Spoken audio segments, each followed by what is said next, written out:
Welcome to Luca is a billionaire, where the only thing I invest in is your answers. You need a couple essentials before changing apps. Start by verifying firmware and clearing at least 1 GB.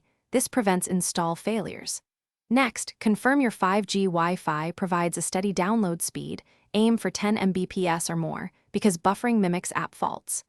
Once done, enable unknown sources only if you will sideload the Netflix APK.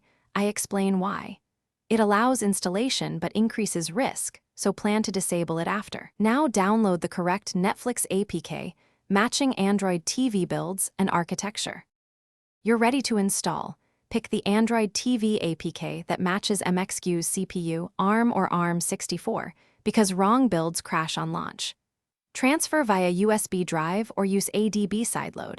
Once the installer runs, accept only the permissions Netflix needs, primarily storage and network. After installation, open Netflix and sign in. Then set the video playback profile to 1080p or 4K, depending on hardware capability.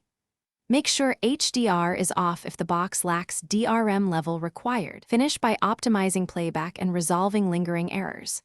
If Netflix crashes or won't play content, clear cache and app data, then reboot the Mxq. This resets corrupted temp files. Next, check Widevine DRM level in System Info. Low L3 limits HD and 4K, so you may need a different device or hardware level fix.